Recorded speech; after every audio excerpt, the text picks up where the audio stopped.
Shalom, saudara kasih dalam Tuhan. Selamat mengikuti ibadah Midweek Worship. Pada sore hari ini mari kita menyembah Tuhan, dekat dengan Tuhan.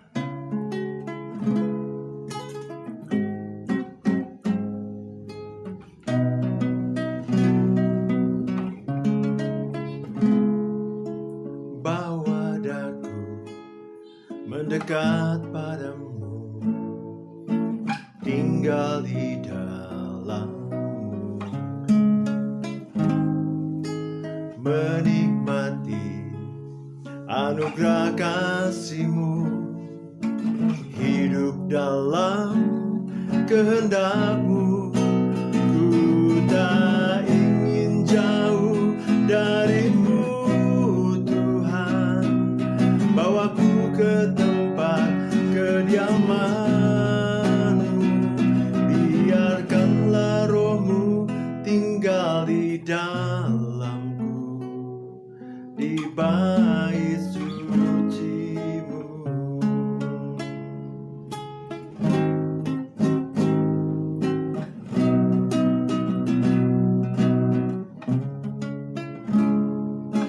Bawa daku mendekat padamu, tinggal di dalam-Mu, menikmati anugerah kasih-Mu, hidup dalam kehendak-Mu. Ku tak ingin jauh dari-Mu, Tuhan. Bawaku ke tempat kediaman-Mu, biarkanlah Roh-Mu tinggal di dalamku, di bait suci-Mu. Ku tak ingin jauh dari-Mu, Tuhan. Bawaku ke tempat kediaman, biarkanlah Roh-Mu tinggal di dalamku, di bait suci-Mu, di bait suci-Mu. Haleluya. Kami menyembah-Mu, Allah yang besar. Kami tinggikan Engkau, Tuhan. Haleluya, haleluya, haleluya, oh haleluya. Terpujilah nama-Mu, oh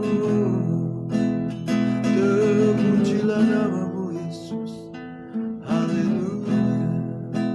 Ku tak ingin jauh dari-Mu, Tuhan. Bawaku ke tempat kediaman-Mu, biarkanlah Roh-Mu tinggal di dalamku, di bait suci-Mu.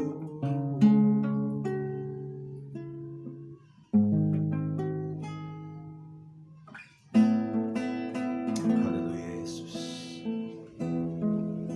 Kami mau mendengarkan firman-Mu, Tuhan. Kami siapkan hati kami untuk firman Tuhan yang akan kami dengar pada sore hari ini. Thy word is a lamp unto my feet and a light unto my path.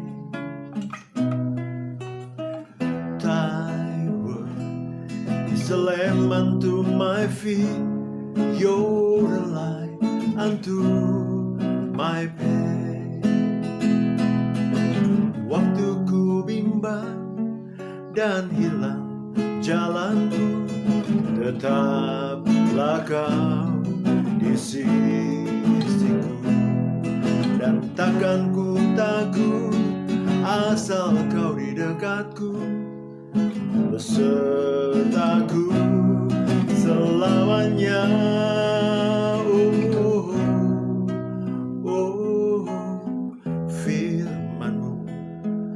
pelita bagi kakiku, terang bagi jalanku,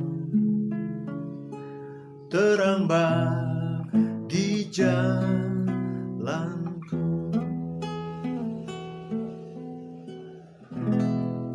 Terima kasih Tuhan, sebentar kami mau mendengarkan firman Tuhan. Kami buka hati kami selebar-lebarnya untuk benih firman Tuhan ditabur di dalam nama Yesus. Kami berdoa, haleluya, amin. Saudaraku, kita akan mendengarkan firman Tuhan yang akan dibawakan oleh Pastor Dev.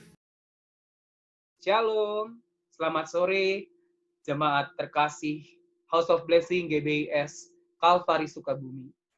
Senang bisa berjumpa dengan saudara. Perkenalkan, saya Pastor Dave dari Jesus.com.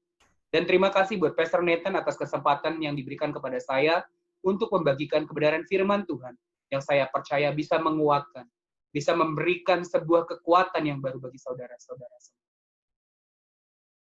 Hal yang mau saya bagikan, atau bisa dikatakan dengan kata lain, judul yang mau saya khotbahkan atau sharing kepada saudara semua adalah Don't lose hope. Jangan kehilangan pengharapan. Seperti kita ketahui saudara-saudara, bahwa hari-hari yang sedang kita lalui saat ini adalah hari-hari yang begitu berat, di mana banyak sekali orang yang mulai perlahan-lahan kehilangan pengharapan. Mereka mulai putus asa. Dan ada beberapa orang yang mereka memutuskan untuk mengakhiri hidup mereka dengan cara bunuh diri. Hal ini juga terjadi kepada anak-anak Tuhan. Hari ini saya punya kabar gembira yang luar biasa buat saudara. Saya mau katakan dan menguatkan saudara, don't lose your hope. Jangan sampai kehilangan daripada pengharapan yang kau miliki. Hari ini kita akan belajar dari dua tokoh iman, dua tokoh yang terdapat di dalam Alkitab, yang luar biasa, yang mengajarkan kita untuk tetap memiliki pengharapan. Hari ini kita akan belajar dari kitab Markus 5, dari ayat yang ke-21 sampai dengan terakhir, di mana dua tokoh ini adalah wanita yang memiliki masalah pendarahan selama 12 tahun, dan Yairus, beserta dengan anaknya. Mari kita buka saudara, Alkitab bersama-sama. Markus 5 ayat 21 sampai 43, demikian firman Tuhan. Perikop Yesus membangkitkan anak Yairus dan menyembuhkan seorang perempuan yang sakit pendarahan. Sesudah Yesus menyeberang lagi dengan perahu, orang banyak berbondong-bondong dan lalu mengerumuni dia, sedang ia berada di tepi danau. Datanglah seorang kepala rumah ibadat yang bernama Yairus. Ketika ia melihat Yesus, tersungkurlah ia di depan kakinya dan memohon dengan sangat kepadanya. Anakku perempuan sedang sakit, hampir mati. Datanglah kiranya dan letakkanlah tanganmu atasnya, supaya ia selamat dan tetap hidup. Lalu pergilah Yesus dengan orang itu. Orang banyak berbondong-bondong mengikuti dia dan berdesak-desakan di dekatnya. Adalah di situ seorang perempuan yang sudah 12 tahun lamanya menderita pendarahan. Ia telah berulang-ulang diobati oleh berbagai tabib, sehingga telah dihabiskannya semua yang ada padanya. Namun sama sekali tidak ada faedahnya. Malah sebaliknya, keadaannya makin memburuk. Dia sudah mendengar berita-berita tentang Yesus, maka di tengah-tengah orang banyak, ia mendekati Yesus dari belakang dan menjamah jubahnya. Sebab katanya, asal ku jamah saja jubahnya, aku akan sembuh. Seketika itu juga berhentilah pendarahannya, dan ia merasa bahwa badannya sudah sembuh dari penyakitnya. Pada ketika itu juga Yesus mengetahui bahwa ada tenaga yang keluar dari dirinya. Lalu ia berpaling di tengah orang banyak dan bertanya, siapa yang menjamah jubahku? Murid-muridnya menjawab, engkau melihat bagaimana orang itu berdesak-desakan dekatmu. Dan perempuan itu yang menjadi takut dan gemetar ketika ia mengetahui apa yang telah terjadi atas dirinya, tampil dan tersungkur di hadapan Yesus dengan tulus memberitahukan segala sesuatu kepadanya. Maka katanya kepada perempuan itu, hai anakku, imanmu telah menyelamatkan engkau. Pergilah dengan selamat dan sembuhlah dari penyakitmu.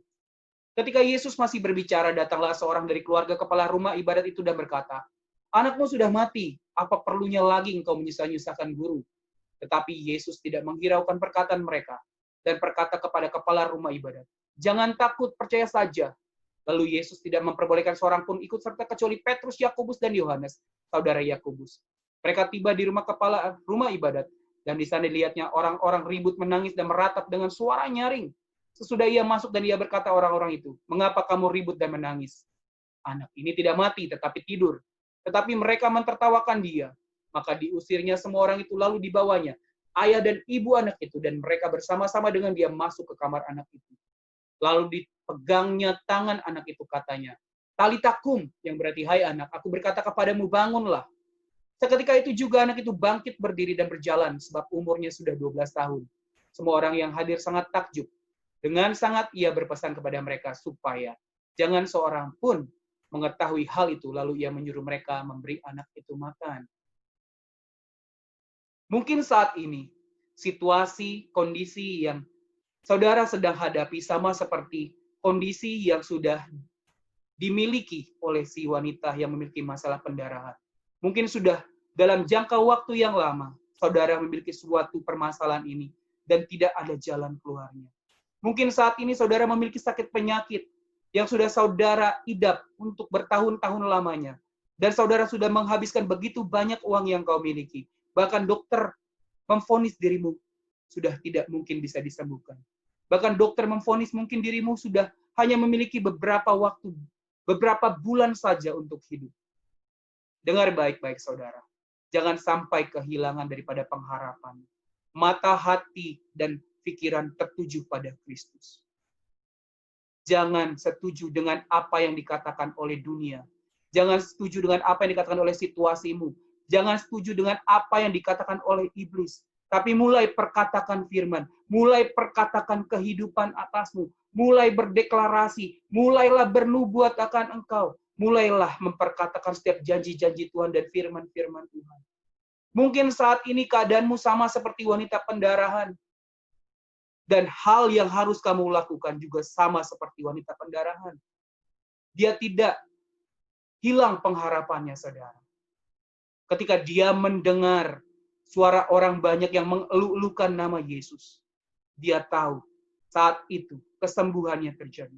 Dia tahu itu adalah masa, itu adalah waktu di mana dia akan mendapatkan terobosan, dia akan mendapatkan mujizat daripada Tuhan. Dia tanggalkan semua logika dunia, pemikiran dunia. Dia tanggalkan setiap asumsi-asumsi yang datang daripada dunia. Dia memakai imannya untuk menjadi tenaganya. Sehingga dia bisa merangkak mendekati Yesus untuk memegang jubah Yesus. Untuk mendapatkan mujizat kepadanya. Dia tidak mempedulikan resikonya. Karena untuk seorang yang memiliki masa pendarahan, tentu saja saudara, energi yang dimiliki itu sangat sedikit. Dengan merangkak artinya dia menaruh resiko kepada dirinya, saudara. Untuk terinjak-injak oleh kerumunan orang banyak. Di mana itu bisa membawa sebuah kemungkinan dia akan mati karena terinjak. Tapi dia tidak melihat semua itu, saudara. Dia hanya memandang kepada Yesus Kristus saja. Dia percaya bahwa hanya pada Yesus. Asalku jamah saja jubahnya, aku akan sembuh. Sikap yang seperti itu haruslah kita miliki, saudara. Sikap yang percaya, yang beriman kepada Tuhan. Yang percaya bahwa ketika kita datang ke hadirat Tuhan, Tuhan pasti memberikan solusi. Tuhan pasti memberikan jawaban. Tuhan pasti memberikan terobosan. Tuhan pasti memberikan kesembuhan kepada kita. Mungkin saat ini bisnismu sedang lesu, sedang turun omsetnya. Atau mungkin saat ini, saudara, masalahmu sedang begitu pelik-peliknya. Pandang salib Kristus, datang kepadanya. Serahkan segala sesuatunya dan percaya. Miliki iman sebesar biji sesawi. Sebab firman Tuhan berkata, asalkan kau memiliki iman sebesar biji sesawi saja. Ketika engkau mengatakan kepada gunung ini untuk berpindah, maka gunung itu akan berpindah. Pindahkan gunung-gunung permasalahanmu daripada dirimu dengan imanmu, saudara. Dengan iman percaya kepada Yesus. Dengan terus berpegang pada pengharapan yang tidak pernah mengecewakan yang berasal daripadanya, saudara. Berikut. Kita belajar daripada Yairus. Ketika dia menghampiri Yesus, dia hendak membawa Yesus untuk datang ke rumahnya, untuk menyembuhkan anaknya. Tapi apa yang terjadi, saudara? Sementara waktu mereka di dalam perjalanan, Yairus mendapatkan kabar bahwa anaknya sudah meninggal dunia. Orang itu berkata, buat apa kamu menyusahkan guru lagi? Buat apa kamu menyusahkan Tuhan Yesus lagi? Anakku sudah mati. Tapi lihat, saudara, bagaimana respon yang dimiliki oleh Yairus. Dia tidak mengaminkan apa yang dikatakan oleh orang tersebut. Dia tidak sepakat dengan apa yang dikatakannya. Tapi dia sepakat dengan apa yang dikatakan Yesus. Yesus berkata, sesungguhnya anak itu tidak mati. Dia hanya tertidur. Yairus tidak mengizinkan pengharapan itu beranjak daripada dirinya. Dan kemudian apa yang terjadi, saudara? Tuhan membuat mujizat. Tuhan berkata, talitakum, hai anak, kepadamu aku berkata, bangunlah. Ketika iman kamu taruh di dalam Yesus Kristus. Pada saat itu juga Yesus berkata, bangunlah. Bangunlah daripada keterpurukanmu. Bangunlah daripada permasalahan yang ada. Bangun dan hadapi semua bersama dengan Tuhan Yesus Kristus. Karena di dalam Yesus selalu ada jawaban. Di dalam Yesus selalu ada terobosan. Di dalam Yesus selalu ada kesembuhan. Di dalam Yesus selalu ada kepastian. Ini yang harus kita lakukan, saudara. Tetap berpegang pada janji Yesus. Mata, hati, dan pikiran terus tertuju pada Tuhan. Tidak peduli apapun situasimu. Mungkin saat ini, saudara, usahamu sedang bangkrut. Mungkin saat ini engkau kena PHK, pemutusan hubungan kerja. Mungkin saat ini dokter sudah memvonis bahwa usiamu tidak lama lagi. Tinggal beberapa minggu, beberapa bulan, atau beberapa hari lagi. Jangan izinkan pengharapanmu beranjak daripada dirimu. Bersyukur kepada Tuhan. Serahkan semuanya kepada Yesus. Mata, hati, dan pikiran tertuju pada Tuhan. Nothing is impossible for Him. Tiada yang mustahil buat Tuhan, saudara. Everything is possible for Him. Dia adalah tabib segala tabib, dokter segala dokter. Dia mampu menyembuhkan segala sakit penyakit, termasuk penyakit yang paling berbahaya sekalipun. Dia adalah Jehovah Jireh. Tuhan penyedia apapun yang menjadi kebutuhanmu saat ini, datang kepadanya. Berserah dan bersyukur kepadanya, percaya. Taruh pengharapanmu terus kepadanya. Maka dia, sumber segalanya, akan menyediakan jawabannya bagimu. Dia akan memberkati engkau. Milikilah iman biji sesawi. Katakan kepada masalahmu, hei masalah, aku memiliki Tuhan yang lebih besar daripada engkau. Dan percaya apa yang Yesus sudah katakan 2020 tahun yang lalu di atas kayu salib, it is finished, it is done. Segala kutuk, segala sakit penyakit, setiap kegagalan, kehancuran, kemiskinan, kebangkrutan, setiap kekecewaan, setiap kelemahan tubuh, sudah dipatahkan, kuasanya sudah dihancurkan, bahkan iblis sudah ditelanjangi, dia sudah dilucuti, kuasanya sudah dihancurkan, dia tidak berkuasa atasmu lagi, bahkan dia sudah ditaruh di buat lapak kakimu. Ini saatnya bagi engkau untuk menginjak-injak dengan kuasa dalam nama Yesus. Ini saatnya kamu untuk mendeklarasikan kemenangan tersebut, mendeklarasikan janji-janji Tuhan dan kebenaran firman Tuhan. Ambil bagian di dalam perjamuan kudus, karena perjamuan kudus memiliki pewahyuan bahwa itu adalah kemenangan yang Tuhan berikan kepada kita. Di dalam perjamuan kudus ada kuasa yang membebaskan, ada kuasa yang menyembuhkan, ada kuasa yang memberi kemenangan. Ada kuasa yang mengampuni dosa pelanggaran kita. Daripada saudara setuju dengan perkataan iblis, lebih baik engkau mendeklarasikan firman Tuhan. Lebih baik engkau memperkatakan perkataan hidup atas dirimu. Lebih baik engkau memperkatakan janji-janji Tuhan. Tidak peduli berapapun banyak jumlahnya, sebab Yesus bukan manusia yang bisa berdusta. Perkataannya, janjinya, ya dan amin. Di saat kita percaya, di saat kita beriman penuh, di saat kita menyerahkan segala sesuatunya kepada Tuhan, dan berkata, let your kingdom come and let your perfect will be done on me in this earth as it is in heaven. Ketika saudara berkata, ya Tuhan, datanglah kerajaanmu dan jadilah kehendakmu yang sempurna atasku di bumi seperti di surga. Maka kehendak Tuhan yang sempurna akan terjadi pada. Apa yang menjadi kehendak Tuhan? Kehendak Tuhan adalah saudara diberkati. Kehendak Tuhan adalah saudara sehat. Saudara sembuh dari sakit penyakit. Saudara tidak memiliki kelemahan tubuh. Kehendak Tuhan adalah engkau bersuka cita di dalam Tuhan. Kehendak Tuhan adalah engkau menjadi terang dan garam bagi dunia. Kehendak Tuhan adalah engkau menjadi berkat buat banyak orang, engkau menjadi saksi-saksi bagi kemuliaan Tuhan. Kehendak Tuhan, kehidupanmu sama seperti di surga. Saudara, di surga tidak ada tangis, tidak ada sakit penyakit, tidak ada kecewaan, tidak ada kegagalan, tidak ada kemiskinan, tidak ada kemandulan, tidak ada kematian. Yang ada hanya kemuliaan Tuhan, yang melingkupi segala hal yang baik di dalam dirinya. Hari ini, saudara, Saya mau menguatkan saudara dan mengingatkan saudara. Mari mata kita tertuju pada Yesus. Hati dan pikiran tertuju padanya. Bersyukur atas segala hal yang ada. Percaya bahwa di dalam Yesus ada kemenangan. Dan terus berpegang pada pengharapan ilahi. Pengharapan yang tidak pernah mengecewakan. Yang tidak pernah gagal. Sebagaimana firman Tuhan berkata, firman yang kuperkatakan kepadamu tidak akan kembali kepadaku dengan sia-sia. Semuanya akan berhasil melakukan sesuai dengan kehendak yang kutaruh atasnya. Percaya saudara. Firman Tuhan berkata, engkau lebih daripada pemenang. Engkau lebih menang. Engkau lebih menang. Menang atas apa? Menang atas sakit penyakit. Menang atas kegagalan, atas kehancuran, atas kemiskinan, atas kebangkrutan, atas segala tipu muslihat iblis. Atas intimidasi iblis. Kuncinya saudara, mata, hati, pikiran tertuju pada Yesus. Percaya.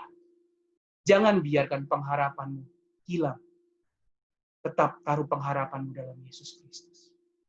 Saya percaya pesan singkat yang saya berikan kepada saudara boleh menjadi kekuatan bagi saudara. Boleh menjadi berkat bagi saudara. Dan terus menguatkan saudara dalam iman pengharapan. Iman percaya kepada Yesus Kristus. Tuhan Yesus memberkati. Bapa, terima kasih buat segala kebaikan-Mu. Terima kasih buat pesan yang Kau berikan kepada kami, Tuhan. Kami mau terus berpegang kepada-Mu. Kami mau terus, Tuhan, menaruh iman, pengharapan, dan percaya kami kepada-Mu, Tuhan. Sebab kami tahu, Tuhan, bagi-Mu tidak mustahil. Nothing is impossible for you, Lord. Everything is possible. Engkau berkuasa. Engkau mampu dan lebih daripada mampu. Engkau mau melakukannya bagi kami. Terima kasih ya Tuhan Yesus Kristus. Kami terima semua kemenangan datang daripada Tuhan. Kami terima pengharapan datang daripada-Mu. Dan kami terima penggenapannya. Terima kasih Yesus. Dalam nama Yesus. Haleluya. Amin. Tuhan Yesus memberkati saudara. Selamat berakhir pekan. Selamat menikmati berkat-berkat yang terbaik yang datang daripada Tuhan. Dan selamat hidup di dalam kemenangan dalam Yesus Kristus. Haleluya.